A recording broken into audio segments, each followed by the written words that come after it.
Hi friends, you are tuned with an educational YouTube channel. The channel you can believe in for learning. So, don't leave the page without subscribing the channel. Today, we are about to learn a new lesson of history and the title is the Vedic civilization.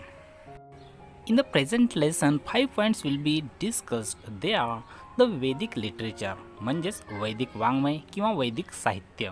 दुसरा point आहे family system, day to day life म्हणजेच कुटुंब व्यवस्था आणि दैनंदिन जीवन. नंतरचा मुद्दा आहे agriculture, animal husbandry, economic and social life म्हणजेच शेती, पशुपालन, आर्थिक आणि सामाजिक जीवन.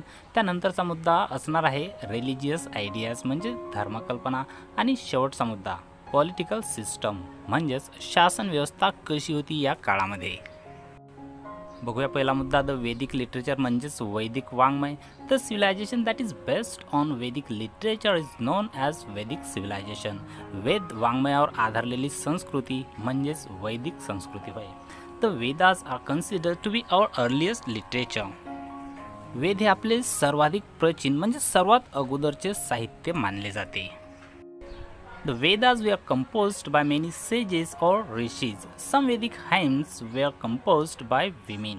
आणि वेदांची निर्मिती अनेक ऋषींनी केलेली आहे. आणि वेदातील काही सुक्ते, हाइम्स म्हणजे सुक्ते, काही सुक्ते हे स्त्रियांनी सुद्धा निर्माण केलेले आहेत, स्फुरलेली आहेत. वैदिक लिटरेचर इज इन संस्कृत. आणि हे जे वैदिक लिटरेचर आहे, वैदिक साहित्य आहे, संस्कृतमध्ये लिहिलेलं आहे, कंपोज केलेलं आहे.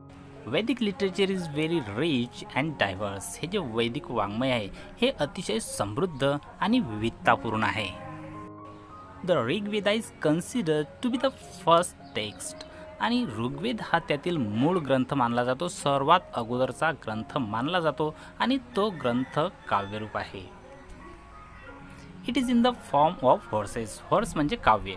देर आर 4 वेदाज, ऋग्वेदा, यजुर्वेदा, सामवेदा अँड अथर्ववेदा. ऋग्वेदासोबतच यजुर्वेद, सामवेद आणि अथर्ववेद असे 4 वेद अस्तित्वात आहेत. द वैदिक टेक्स्ट आर नोन ॲज संहिता. या 4 वेदांच्या ग्रंथांना संहिता असे म्हटले जाते. Vid means to know. आणि विद याचा अर्थ होतो की ज्ञात असणे किंवा जाणणे. The term Veda derived from Ved. आणि त्यापासूनच वेद ही संज्ञा किंवा ही संकल्पना तयार झालेली आहे.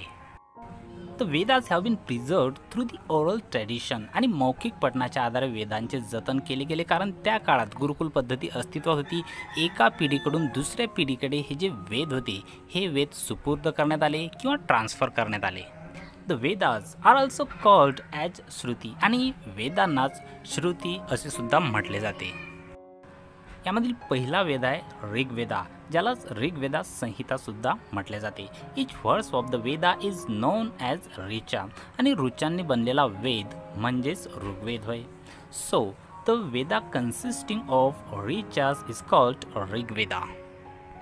या ग्रंथामध्ये ऋचा असल्यामुळे याला ऋग्वेदा म्हटले जाते. तर ऋचा म्हणजे काय? ऋग्वेदा, ऋचा मीन्स अ वर्स कंपोज टू प्रेज डेटी. आणि ऋचा म्हणजे स्तुती करण्यासाठी रचलेले पद्य होय. डेटी म्हणजे देवता, तर देवतांची स्तुती करण्यासाठी ह्या ऋचा वापरल्या जात होत्या. When a number of riches are put together to praise a particular deity, the poetic composition is called a sukta.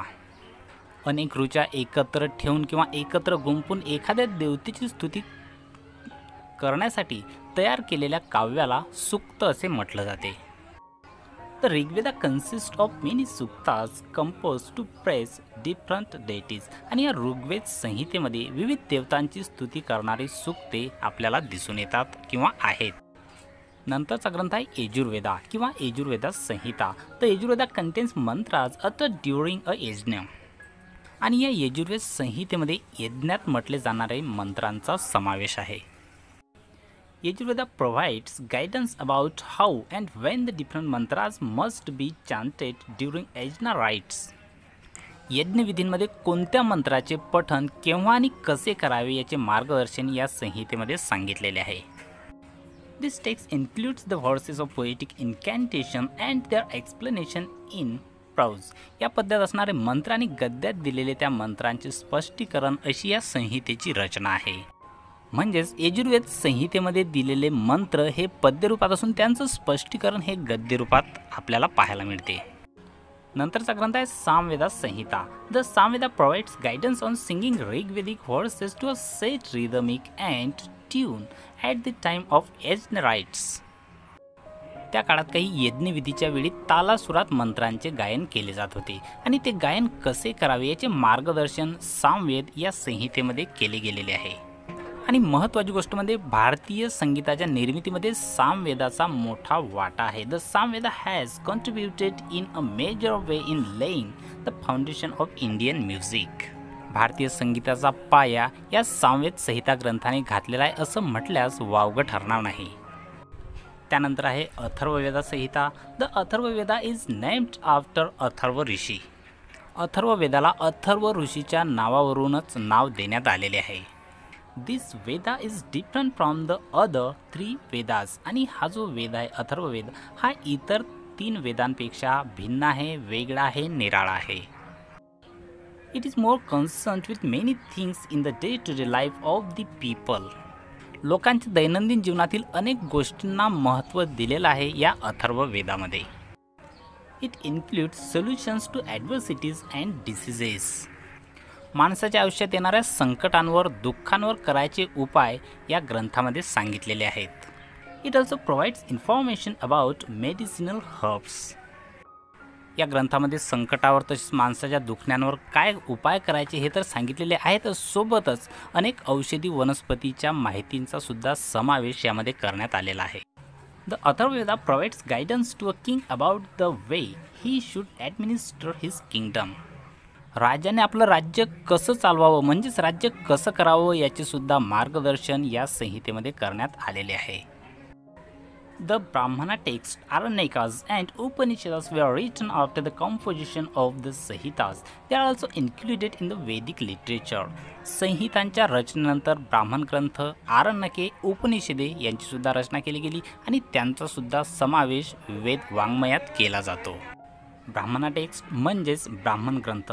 They were compose to provide guidance on using Vedic mantras in yajnas rituals. यज्ञविधींमध्ये वेदांचा वापर कसा करावा हे सांगणाऱ्या ग्रंथांना ब्राह्मण ग्रंथ असे म्हटले जाते. Each Veda has independent text called Brahmanas. आणि प्रत्येक वेदाचे स्वतंत्र ब्राह्मण ग्रंथ आहेत. त्यानंतर आहेत Aranyakas. Aranyakas consist of the reflection of thoughts expressed after meditating with deep concentration in forest or wilderness. अरण्यात जाऊन एकाग्र चित्तेने केलेले चिंतन आरण्यके ग्रंथामध्ये मांडलेले आहेत. The Aranyakas are concerned with accurate performance of yajna rites. यज्ञविधी पार पाडत असताना कोणत्याही प्रकारची चूक होऊ नये किंवा कशा प्रकारे यज्ञ पार पाडले जावे याची खबरदारी कशी घ्यावी हे या ग्रंथामध्ये सांगण्यात आलेले आहे.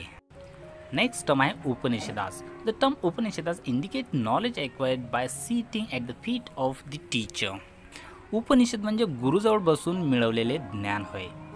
Human beings have always wondered about events like life and death.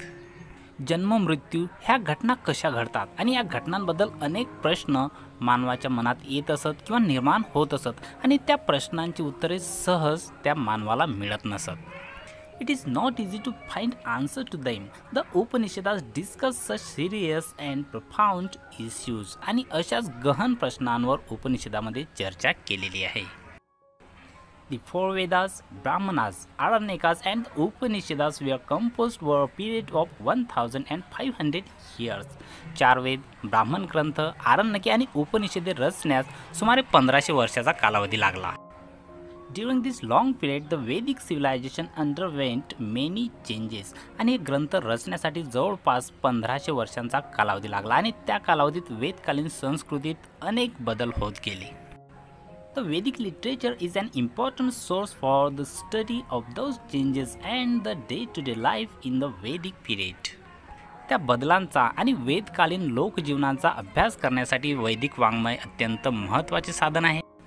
या ठिकाणी पहिला मुद्दा म्हणजेच वैदिक लिटरेचर हा समाप्त होत आहे आणि उरलेला भाग आपण दुसऱ्या व्हिडिओमध्ये समाविष्ट करणार आहोत.